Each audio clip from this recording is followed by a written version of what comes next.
जय भारत के साथ स्वागत है आप सभी का आपके अपने news channel the CMM news 24/7 पर।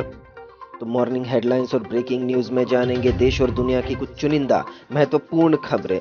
तो दोस्तों, आज 31 अगस्त 2021 दिन हो चुका है मंगलवार। तो आज की इम्पोर्टेंट बहुत ही महत्वपूर्ण चुनिंदा खबरों में खबरें निकल कर आ रही है कि केरल में कोरोना का कहर जारी, संक्रमितों के आंकड़े में बढ़त दर्ज हुई है। वहीं बात करें पैरालंपिक की, तो पैरालंपिक में खिलाड़ियों ने बढ़ाया मान, दिलाए मेडल्स और दिलाया देश को सम्मान। वहीं खबर आ रही है बॉलीवुड से, बड़ी बॉलीवुड एक्टर अरमान कोहली की मुश्किलें कई मामलों में है गंभीर आरोपी। इसी के साथ जानेंगे सर्राफा बाजार का हाल और मौसम का पूर्वानुमान। तो वीडियो के एंड तक बने रहिए, सारी की सारी बड़ी खबरें आपके लिए बहुत ही इंपॉर्टेंट है मॉर्निंग हेडलाइंस में। तो वीडियो को पूरा एंड तक जरूर देखिए ताकि आपकी कोई भी खबर मिस ना हो। बढ़ते पहली खबर की ओर, तो पहली खबर में है सोमवार को हुई मेडल्स की बरसात, एक ही दिन में देश को मिले 2 स्वर्ण, जाने पदक तालिका का हाल। जहाँ दोस्तों, पैरालंपिक में हमारे खिलाड़ियों ने काफ़ी दम दिखाया है और देश का मान भी बढ़ाया है। टोक्यो में जारी पैरालंपिक खेलों में भारतीय खिलाड़ियों का शानदार प्रदर्शन बरकरार है। भारतीय दल ने छठे दिन भी विभिन्न खेलों में स्वर्ण समेत कई मेडल अपने नाम किए।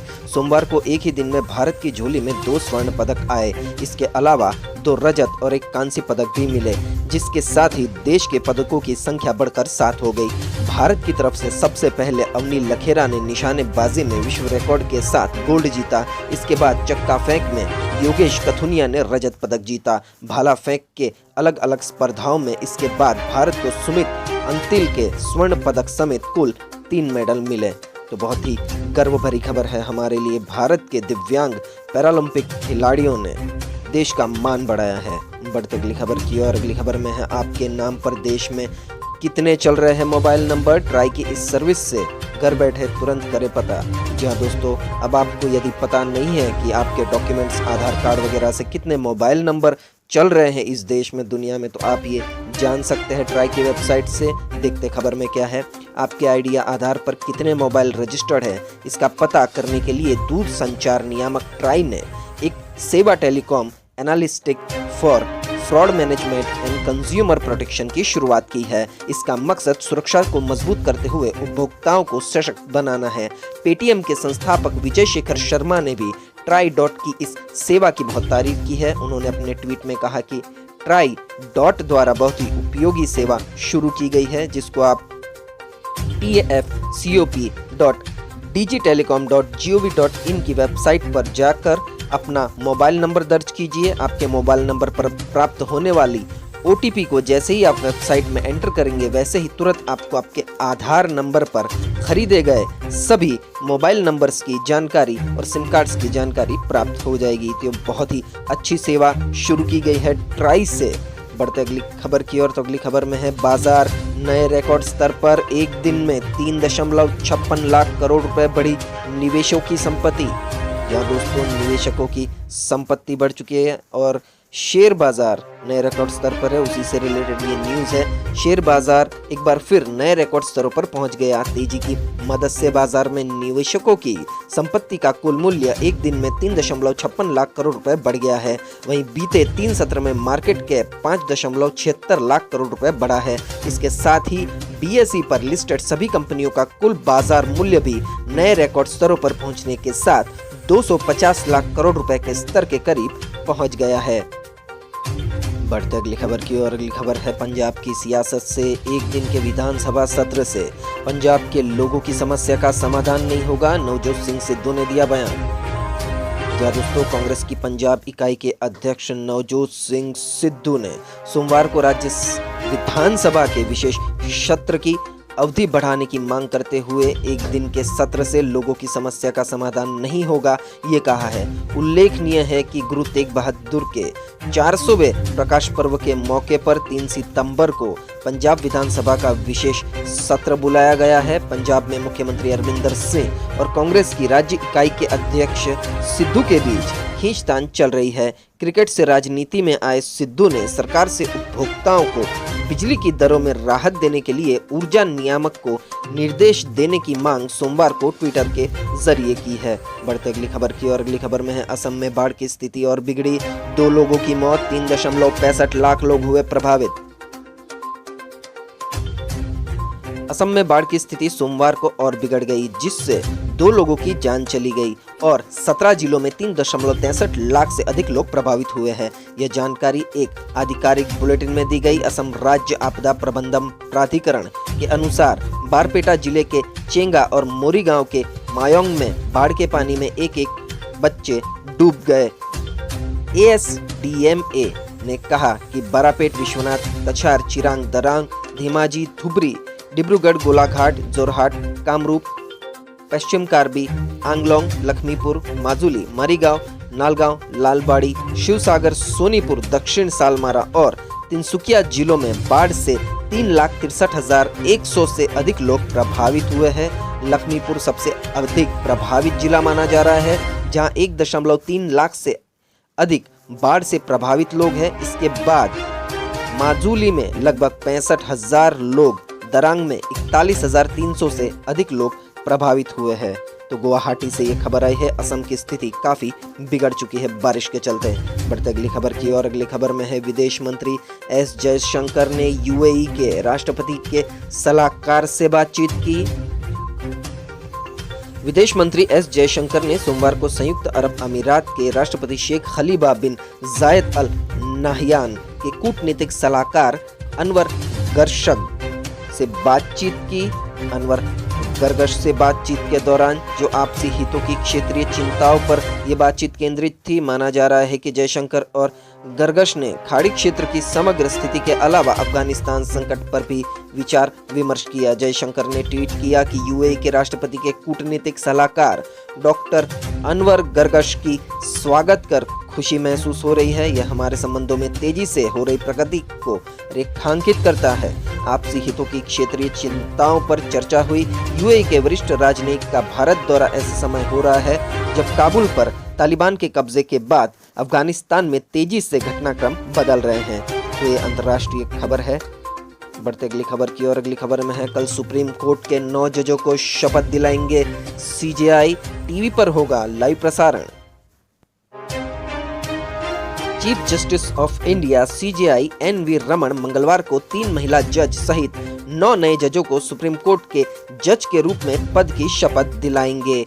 यह सुप्रीम कोर्ट के इतिहास में पहली बार है जब 9 जज एक साथ पद की शपथ लेंगे और शपथ ग्रहण समारोह सुप्रीम कोर्ट के अतिरिक्त भवन परिसर के सभागार में होगा। परंपरागत रूप से नए जजों को पद की शपथ CJI के अदालत कक्ष में दिलाई जाती है। मंगलवार को 9 नए जजों को शपथ लेने के साथ सुप्रीम कोर्ट में CJI सहित जजों की संख्या 33 हो जाएगी। सुप्रीम कोर्ट में CJI समेत कुल 34 जज हो सकते हैं। बढ़ते अगले समाचार की ओर। अगले समाचार है केरल से। केरल में सामने आए कोविड-19 के 19,622 नए मामले, कराया जाएगा सीरो सर्वेक्षण।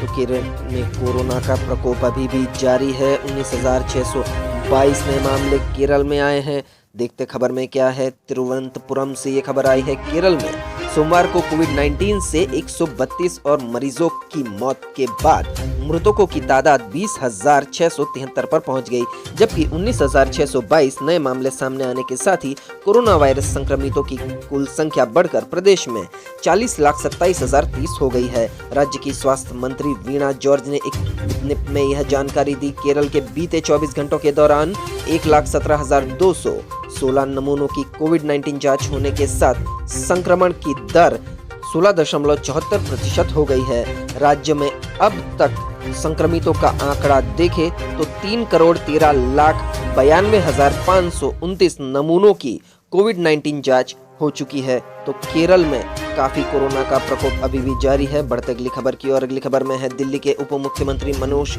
सिसोदिया व राज्यसभा सांसद संजय सिंह पर मुकदमा दर्ज। जहां दोस्तों मनीष सिसोदिया पर मुकदमा दर्ज हुआ है एक रैली के रिगार्डिंग। तो आगरा में रविवार को तिरंगा संकल्प यात्रा निकालने पर दिल्ली के उप मुख्यमंत्री आम आदमी पार्टी के वरिष्ठ नेता मनीष सिसोदिया और राज्यसभा सांसद संजय सिंह पर सोमवार को कोविड प्रोटोकॉल के उल्लंघन और अधिक भीड़ जुटाने के आरोप में मुकदमा दर्ज किया गया। इस संबंध में थाना लोहा मंडी SSI इतुल चौधरी ने बताया कि सोमवार को दर्ज मुकदमे में 17 नामजद और 450 अज्ञात आरोपी है। उल्लेखनीय है कि आम आदमी पार्टी ने बीते रविवार को यहां तिरंगा संकल्प यात्रा की थी। इससे पहले जीआईसी मैदान से बिजली घर तक निकाला जाना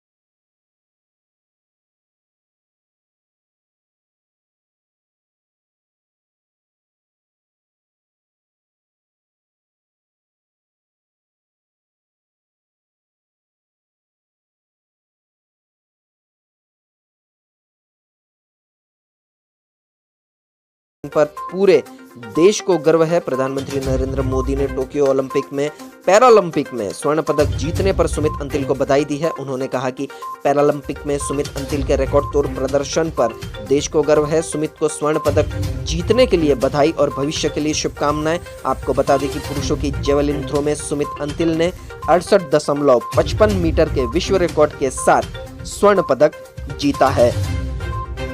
तो अगली कुछ फटाफट खबरें खेल जगत को लेकर ही है, टोक्यो पैरालंपिक से रिलेटेड है।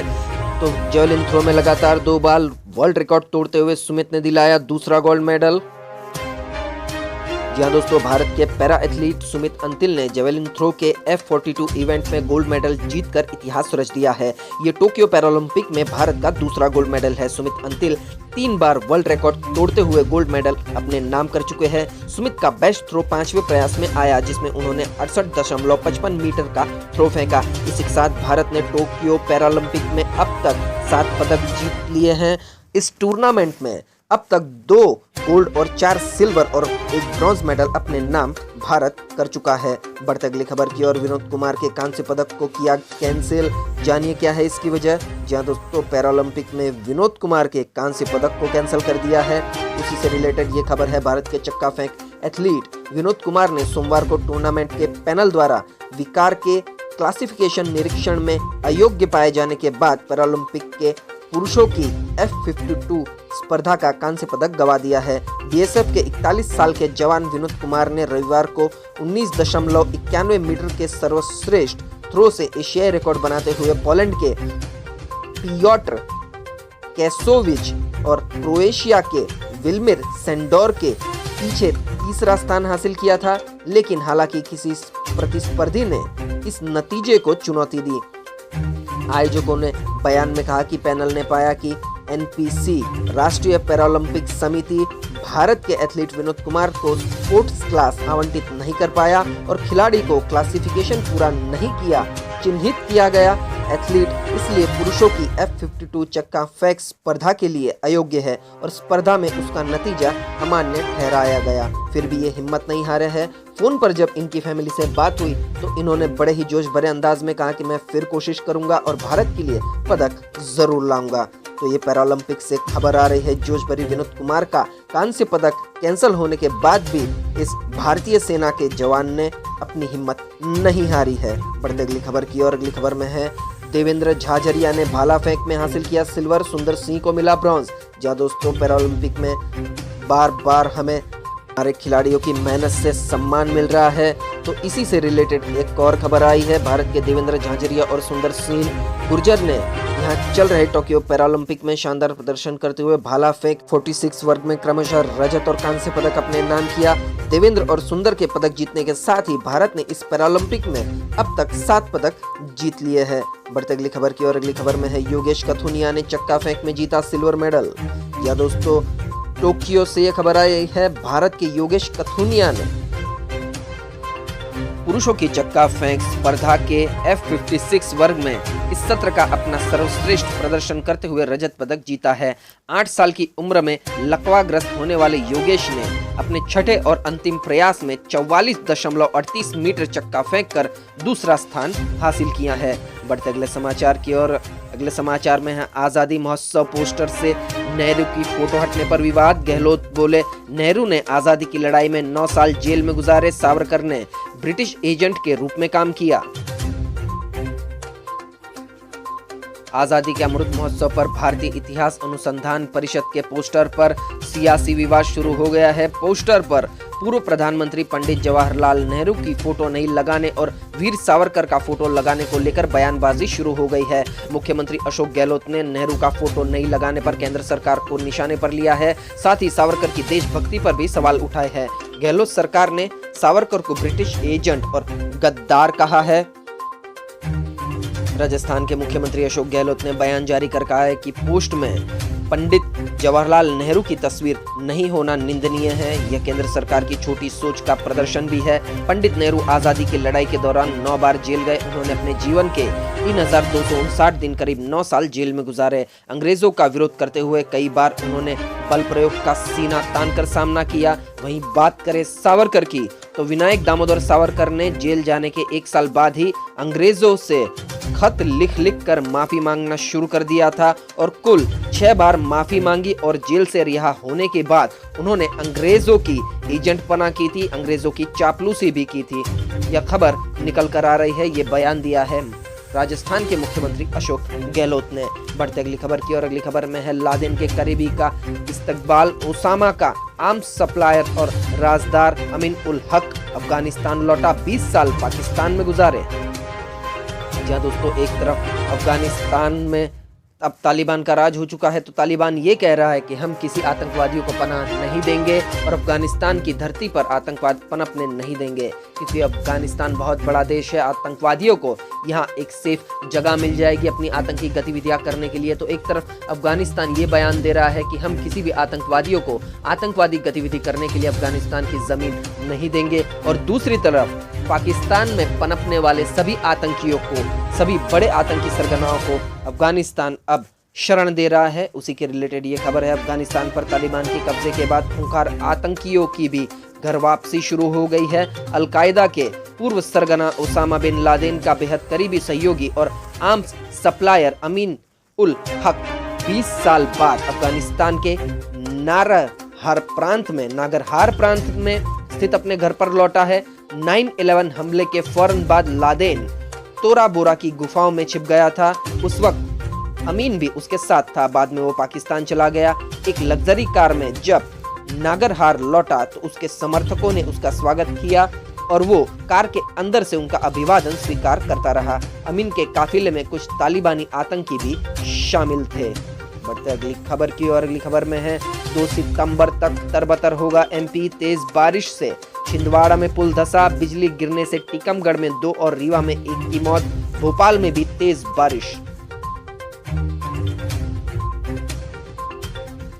मध्य प्रदेश में एक बार फिर से मानसून सक्रिय होने के साथ प्रदेश भर में बारिश की बौछारों ने कुछ राहत दी है।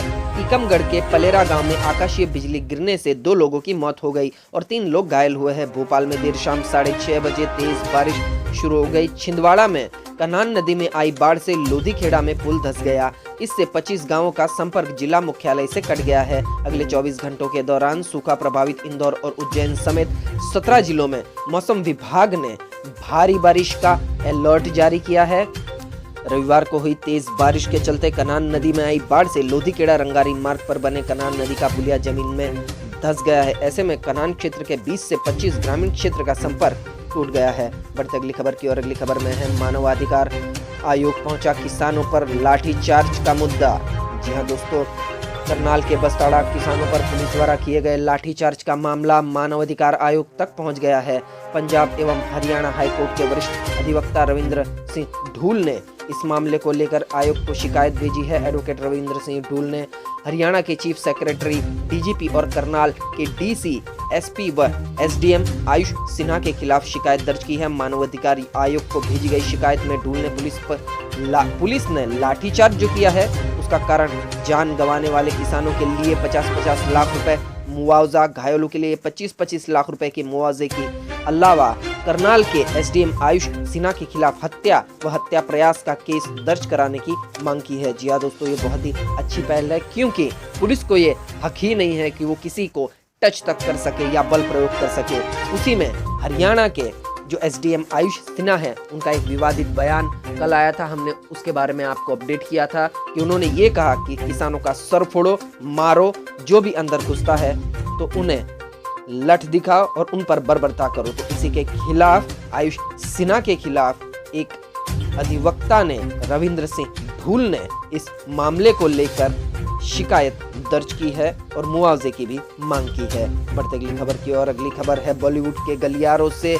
तो ग्लैमर के गलियारों से खबर आई है, अरमान कोहली की कस्टडी 1 सितंबर तक के लिए बढ़ी। अभिनेता अरमान कोहली को एनसीबी का दावा है कि कई गंभीर मामलों में आरोपी है अभिनेता अरमान कोहली। जी हां दोस्तों, ड्रग्स केस में गिरफ्तार हुए अभिनेता अरमान कोहली की कस्टडी 1 सितंबर तक के लिए बढ़ा दी गई है। कुछ देर पहले उन्हें विशेष एनडीपीएस कोर्ट में ड्रग पेडलर अजय सिंह के साथ पेश किया गया था। उनकी 1 दिन की रिमांड खत्म हो गई थी। मुंबई में नारकोटिक्स कंट्रोल ब्यूरो यानी एनसीबी के जोनल डायरेक्टर समीर वानखेड़े ने दावा किया है कि अरमान ड्रग्स के अलावा कुछ अन्य गंभीर मामलों में भी आरोपी है। बढ़ते अगली खबर की और अगली खबर में है, गुजरात की ओर बढ़ रहा है बंगाल की खाड़ी में बना लो प्रेशर सिस्टम। 1 से 3 सितंबर तक अच्छी बारिश के आसार। तो बंगाल की खाड़ी में सक्रिय लो प्रेशर सिस्टम उत्तर पश्चिम दिशा की ओर आगे बढ़ रहा है। 1 सितंबर तक गुजरात पहुंचने की संभावना है। इससे सूरत समेत दक्षिण गुजरात में 1 से 3 सितंबर तक अच्छी बारिश होने के आसार है। मौसम विज्ञानी देवचरण दुबे ने बताया कि मौजूदा कम दबाव मध्य भारत पर बना हुआ है। शहर में अगले 2 दिनों तक मध्यम से हल्की बारिश होने का अनुमान है। रविवार को महुआ के अलावा शहर और ग्रामीण क्षेत्रों में कहीं भी बारिश नहीं हुई है। महुआ तहसील में 12 मिलीमीटर बारिश होने की जानकारी मिली है। रविवार को तेज धूप से अधिकतम तापमान 1.5 डिग्री बढ़कर 33 डिग्री हो गया, जबकि न्यूनतम तापमान 25.2 डिग्री सेल्सियस रहा। उत्तर पश्चिम दिशा से 4 किलोमीटर की रफ्तार से दिन भर की हवा चल रही। उकाई का जलस्तर, उकाई डैम जो गुजरात में है, उसका जलस्तर 329.12 फीट है। इनफ्लो का 13,847 क्यूसेक है। तो अब बंगाल की खाड़ी में जो प्रेशर सक्रिय हो रहा है, उससे अब गुजरात में भी मॉनसून फिर से आने की संभावना है, बारिश होने की संभावना है। बढ़ते अगली खबर की और अगली खबर में है, स्वास्थ्य मंत्री मनसुख मांडविया ने अंकलेश्वर में कहा, भारत बायोटेक को 2 साल से अधिक उम्र के बच्चों के वैक्सीन पर रिसर्च की मंजूरी दी, जल्द ही आ सकता है टीका। जी दोस्तों, 2 साल से अधिक उम्र के बच्चों के लिए जल्द ही टीका देश में उपलब्ध हो जाएगा। यह बात केंद्रीय स्वास्थ्य मंत्री मनसुख मांडविया ने कही है। उन्होंने कहा कि अहमदाबाद की हेस्टार बायोलॉजिकल कंपनी भी टीका तैयार कर रही है। इसका 2 महीने प्रोडक्शन शुरू हो जाएगा। केंद्र की ओर से जारी 23,000 करोड़ रुपए में 50% राज्यों को दिया गया है। प्रत्येक जिलों में 10,000 किलो ऑक्सीजन प्लांट, बच्चों के लिए 20% बेड और आईसीयू 1 करोड़ दवाएं आरक्षित है। उन्होंने कहा कि अंकलेश्वर से देश को हर महीने 1 करोड़ डोज अधिक मिलेगा। देश में दुनिया का सबसे बड़ा वैक्सीन अभियान चल रहा है। इसमें कोवैक्सीन का भी महत्वपूर्ण हिस्सा है। प्रधानमंत्री नरेंद्र मोदी के नेतृत्व में देश बदल रहा है और आगे बढ़ रहा है। इसे पूरी दुनिया देख रही है। ऐसा दावा बीजेपी की तरफ से किया जाता है, लेकिन फिर भी देश में बेरोजगारी और कोरोना की बढ़ती मामले केरल में भी सामने आ रहे हैं। देश में बेरोजगारी है, महंगाई है, लेकिन फिर भी बीजेपी के नेता आए दिन देश को ऐसा परसेप्शन देते हैं कि प्रधानमंत्री नरेंद्र मोदी के राज में सब लोग खुश हैं और सब लोग काफी अच्छे से रह रहे हैं, अच्छे दिन आ चुके हैं। ऐसा बीजेपी नेता मनसुख मांडविया की ओर से भी एक बयान में अब कहा गया है। बढ़ते अगली खबर की और अगली खबर में है, मलेशिया के पीएम इस्माइल साबरी याकूब क्वारंटाइन हुए हैं। जी दोस्तों, मलेशिया में नवनियुक्त प्रधानमंत्री इस्माइल साबरी याकूब को कोरोना संक्रमित शख्स के संपर्क में आने के बाद क्वारंटाइन किया गया है। प्रधानमंत्री कार्यालय द्वारा दी गई जानकारी के मुताबिक अभी साफ नहीं है कि प्रधानमंत्री कितने दिन तक क्वारंटाइन में रहेंगे और ना ही यह साफ है कि प्रधानमंत्री को कोरोना हुआ है या नहीं। आपको बता दें कि इस्माइल साबरी ने इस महीने की शुरुआत में प्रधानमंत्री के रूप में, मलेशिया के प्रधानमंत्री के रूप में शपथ ली थी। पूर्व पीएम इस्माइल साबरी मुहिद्दीन यासीन की जगह ली है उन्होंने, जिन्होंने संसद में बहुमत हासिल करने में विफल रहने के बाद इस्तीफा दिया था। तो उनको अब कोरोना हुआ है। मलेशिया के नवनियुक्त प्रधानमंत्री क्वारंटाइन हुए हैं। बढ़ते अगले समाचार की और अगले समाचार में है, सर्राफा बाजार का हाल। तो जन्माष्टमी पर सोने के दाम में बड़ी गिरावट दर्ज की गई है। गिरावट के बाद 10 ग्राम गोल्ड के नए दाम में भी जारी किए गए हैं नए दाम। और अगर आप सोना खरीदना चाहते हैं तो हम आपको नए रेट की जानकारी इस खबर में देने जा रहे हैं। HDFC सिक्योरिटीज के अनुसार वैश्विक स्तर पर कीमती धातु की कीमतों में गिरावट और रुपए की मजबूती के बीच राष्ट्रीय राजधानी में सोमवार को सोना 199 रुपए की गिरावट के साथ 46,389 रुपए प्रति 10 ग्राम रहा। बात करें चांदी की तो चांदी भी 250 रुपए की गिरावट के साथ 62,063 रुपए प्रति किलोग्राम पर आ गई, जो पिछले कारोबार में 62,313 रुपए प्रति किलोग्राम पर थी। तो यह है सोने का हाल। अब बढ़ते हैं अगली खबर की ओर। तो अब जानते हैं भारत के मौसम का हाल कैसा रहेगा। पूरे भारत का अगले 24 घंटे का मौसम का पूर्वानुमान। तो अगले 24 घंटों के दौरान तेलंगाना, मराठवाड़ा, विदर्भ और उत्तरी कोंकण और गोवा के कुछ हिस्सों में मध्यम से भारी बारिश संभव है। मध्य प्रदेश, गुजरात, दक्षिण और पूर्वी राजस्थान के कुछ हिस्सों, केरल, तटीय कर्नाटक, अंडमान और निकोबार द्वीप समूह, आंध्र प्रदेश के कुछ हिस्सों, उप हिमालयी पश्चिम बंगाल और सिक्किम में हल्की से मध्यम बारिश के साथ कुछ स्थानों पर भारी बारिश संभव है। बिहार, झारखंड, गंगीय पश्चिम बंगाल, पूर्वोत्तर भारत, उड़ीसा, छत्तीसगढ़ के कुछ हिस्सों, उत्तर प्रदेश, उत्तराखंड, पंजाब, लक्षद्वीप, रायलसीमा, अंतरिक्ष कर्नाटक और तमिलनाडु के कुछ हिस्सों में हल्की से मध्यम बारिश हो सकती है। हरियाणा, दिल्ली, जम्मू कश्मीर, लद्दाख और राजस्थान के पश्चिमी हिस्सों में हल्की बारिश संभव है। तो इसी के साथ मॉर्निंग हेडलाइंस और देश और दुनिया की चुनिंदा महत्वपूर्ण खबरें यही समाप्त होती है। वीडियो को पूरा देखने के लिए आप सभी का बहुत बहुत धन्यवाद। देश और दुनिया की खबरों के लिए सब्सक्राइब कीजिए द CMM News 24/7 को और बेल आइकन को भी प्रेस कर दीजिए, ताकि हर रोज की नई और चुनिंदा जेन्युइन न्यूज अपडेट सबसे पहले आपके मोबाइल पर मिल जाए। तो मिलते हैं अगले न्यूज अपडेट के साथ। आपका दिन खुशनुमा रहे। Thank you, take care, good bye, जय भारत।